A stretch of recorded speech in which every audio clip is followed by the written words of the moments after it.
Greetings, dear listeners. My name is Serikbayev Syrym, and today our broadcast is dedicated to brain implants.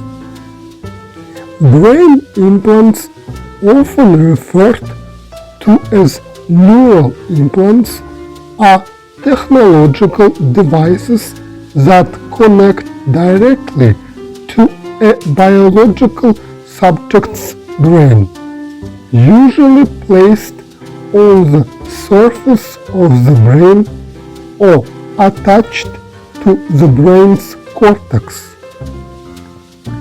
A common purpose of modern brain implants and the focus of much current research is establishing a biomedical prosthesis circumventing areas in the brain that have become dysfunctional after a stroke or other head injuries.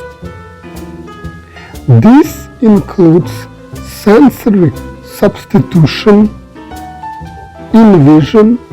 Other brain implants are used in animal experiments simply to record brain activity for scientific reasons. Some brain implants involve creating interfaces between neural systems and computer chips. This work is part of a wider research field called brain-computer interfaces. Brain-computer interface research also includes technology such as EEG arrays that allow interface between mind and machine, but do not require direct implantation of a device. Brain implants electrically stimulate, block, or record, or both record and stimulate simultaneously, signals from single neurons or groups of neurons, biological neural networks in the brain. This can only be done where the functional associations of these neurons are approximately known. Because of the complexity of neural processing and the lack of access to action potential related signals using neuromanaging techniques, the application of brain implants has been seriously limited until recent advances in neurophysiology and computer processing power.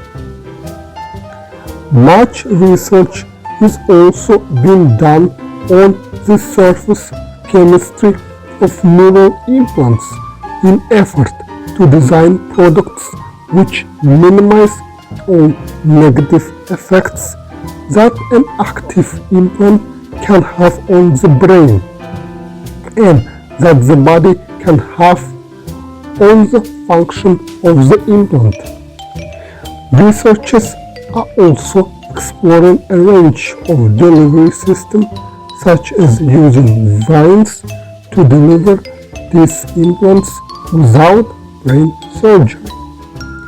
By leaving the skull sealed shut, patients could receive the neural implants without running as great as risk of seizures, strokes, or permanent neural impairments, all of which can be caused by open brain surgery.